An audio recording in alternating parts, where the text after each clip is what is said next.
You ever notice how you can drop a Gen Xer into chaos? A broken printer, a last-minute deadline, three kids yelling, the Wi-Fi down, and they just handle it. No dramatic Instagram story, no public meltdown, just a deep sigh, a muttered figures, and then they get to work. If you're Gen X, you probably don't even think of this as a strength. It's just life. You learned early that no one was coming to fix it, so you figured it out. And that's the thing about Generation X, the middle children of history, wedged between the loud optimism of the boomers and the hyper-connected anxiety of millennials and Gen Z. You grew up analog and went digital mid-stride.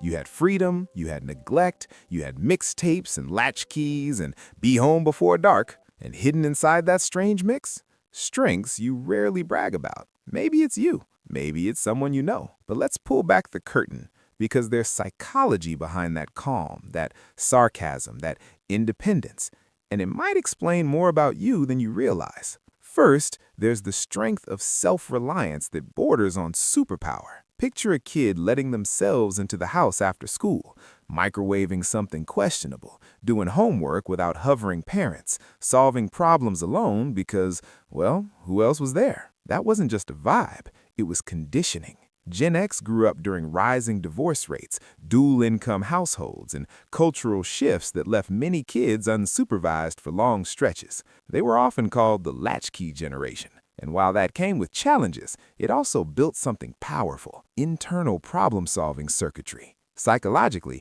when children are given space, sometimes too much space, they develop autonomy faster. They learn to regulate themselves. They learn that waiting around isn't useful, so they act. As adults, this shows up as quiet competence.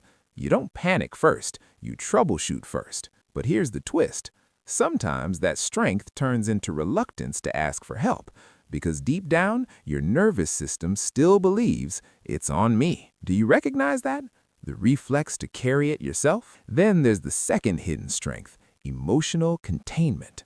Not repression, not denial, containment. Imagine a Gen Xer sitting in a tense meeting, voices rising, younger colleagues visibly spiraling, and they're just steady. Maybe a raised eyebrow, maybe a dry joke at the perfect moment. They grew up in an era where vulnerability wasn't exactly center stage. Emotions were often private, processed quietly, sometimes alone. That doesn't mean they don't feel deeply. In fact, many feel intensely. But they learned early to hold emotion without letting it explode everywhere. Psychologically, this creates strong distress tolerance, the ability to sit with discomfort without immediate reaction, to endure awkwardness, to wait before responding. In a culture that now encourages constant emotional broadcasting, this can look distant, but it's often strength. They can walk through fire without narrating every flame. The question is, do you use that containment to stay steady, or sometimes to avoid letting anyone see you struggle? Another strength hides in plain sight: adaptability across worlds. Remember rotary phones, then pagers, then flip phones, then smartphones that now somehow know your sleep schedule? Gen X didn't just witness the digital revolution, they had to migrate into it. Picture someone who learned to write letters and now manages cloud storage, who navigated paper maps and now trusts GPS mostly, who once waited for dial-up and now streams in 4K. That's cognitive flexibility in action. Psychologically, adapting to massive technological shifts builds neural resilience. Your brain practices updating models.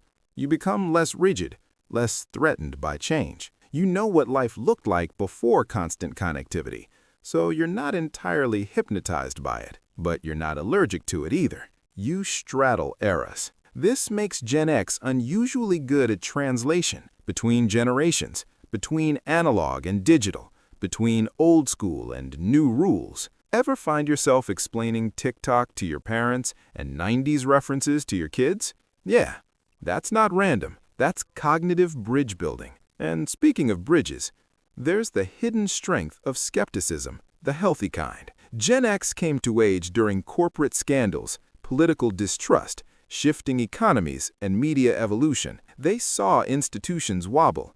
They watched narratives change. So they developed a subtle radar, not paranoia, not cynicism for sport, but a quiet, let me see the fine print. Psychologically, moderate skepticism protects autonomy. It prevents blind conformity. It encourages critical thinking. While some generations lean toward idealism and others toward outrage, Gen X often leans toward watchful realism. You don't jump on every bandwagon.